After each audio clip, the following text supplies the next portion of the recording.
Bonjour à tous.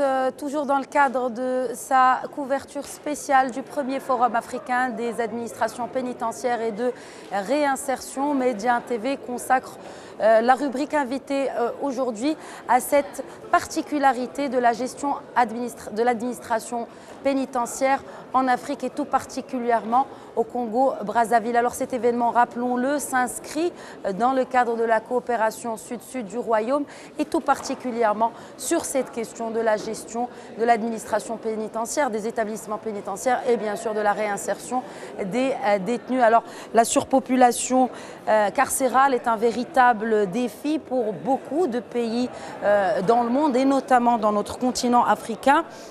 Nous allons vous rapprocher un peu plus de la réalité des établissements pénitentiaires en compagnie de notre invité aujourd'hui qui représente le ministère de la Justice et des Droits humains et de la promotion des peuples autochtones. Il est le directeur général de l'administration pénitentiaire en République du Congo, Brazzaville, colonel Jean-Blaise Comeau. Bonjour. Bonjour madame.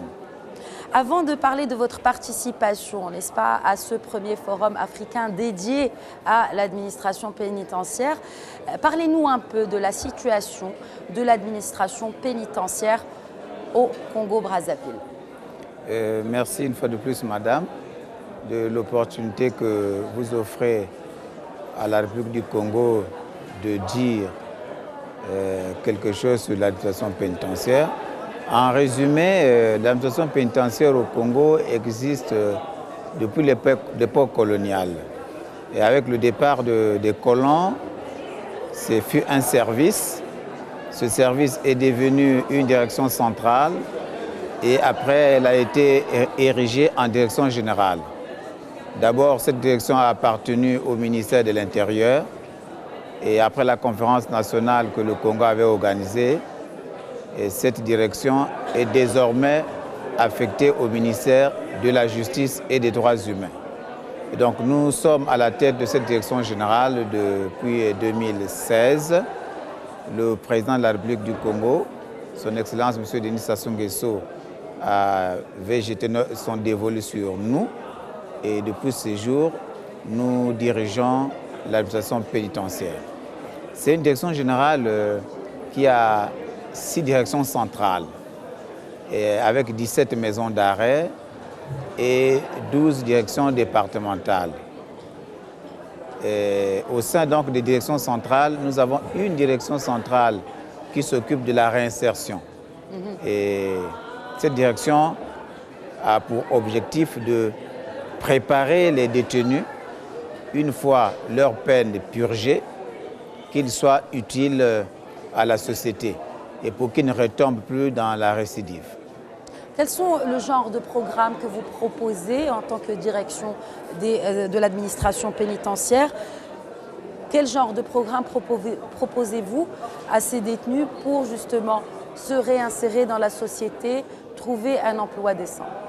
Bon, madame, tout de suite, il faudrait dire qu'au niveau des détenus de notre système carcéral, nous avons les jeunes qui sont scolarisés et nous avons aussi des citoyens qui n'ont pas cette capacité d'apprendre l'école et les leçons, mais à qui nous avons donné l'opportunité d'apprendre les métiers.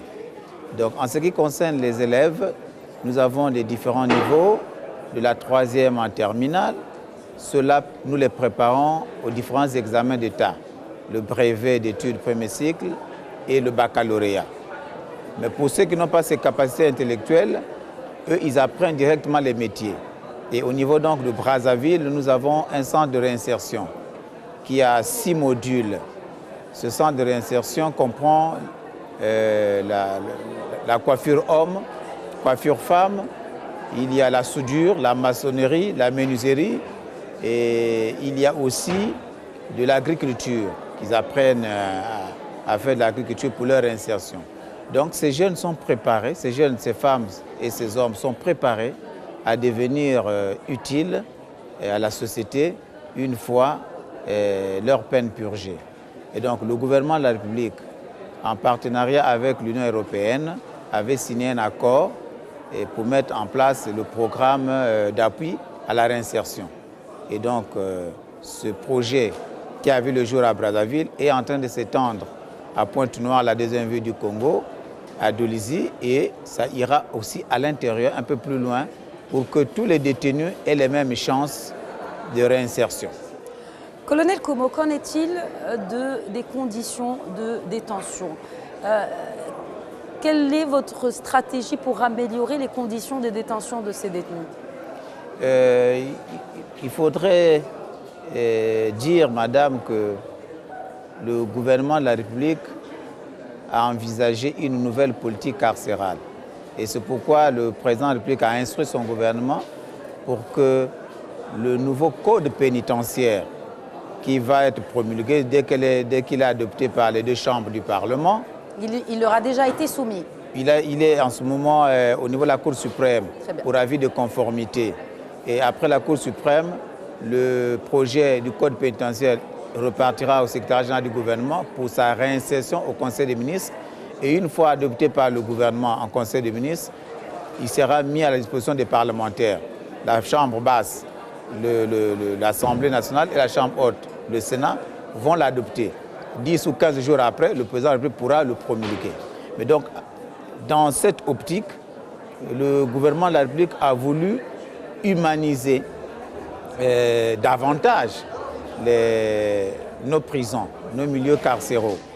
Il faut avouer que le rythme de la commission des infractions ou des crimes ne suit pas toujours les dispositions au niveau des maisons d'arrêt. Il y a plus de commissions d'infractions, plus de commissions de crimes, des délits qui amènent ces délinquants à être placés à la maison d'arrêt. Et donc, en ce moment-là, il y a une certaine difficulté à notre niveau qui consiste à gérer la population carcérale. Mais avec les cours et tribunaux, il a été mis en place par le ministre de la Justice et des Droits humains un système qui comprend, en tenant compte du code pénal, les détenus ayant commis des délits mineurs et ayant atteint le maximum de 4 mois de détention provisoire sont mis en liberté provisoire.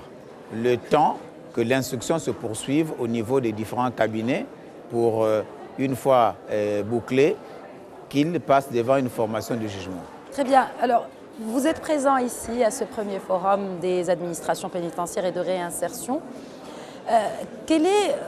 Comment décririez-vous la coopération entre la République du Congo-Brazzaville et le Royaume du Maroc, notamment sur cette question de gestion pénitentiaire?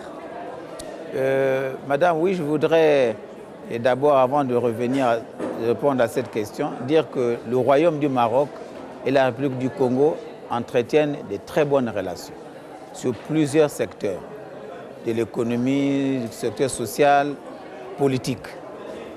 Mais spécialement dans ce domaine pénitentiaire, nous sommes venus voir l'expérience du Maroc. Nous avons été invités par le délégué général à l'administration pénitentiaire et à la réinsertion. C'est une occasion que nous avons voulu saisir pour que nous venions voir comment le Royaume du Maroc, dans le cadre pénitentiaire, est en train d'évoluer.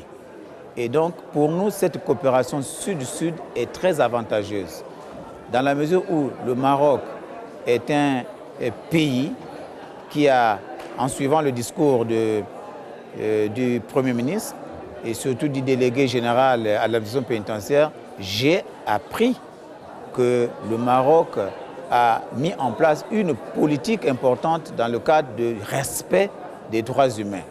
Et dans ce cadre, le Maroc a construit des établissements pénitentiaires, des structures carcérales qui répondent aux normes. Et en ce moment, le Congo qui est en train de travailler dans ce sens, parce que je m'en vais tout de suite vous dire, madame, que le président de la République, le président Denis Sassou Nguesso, avait instruit son gouvernement pour construire des nouveaux centres carcéraux. Et au moment où je vous parle, nous avons 3 centres pénitentiaires qui sont en chantier. Mais le chantier qui est très avancé, c'est celui qui est à quelques kilomètres de Brazzaville. C'est le centre pénitentiaire de Digné ou de Wando, le centre pénitentiaire de Wando, donc un peu au nord de Brazzaville, qui est très avancé, dont les travaux sont presque vers la finition.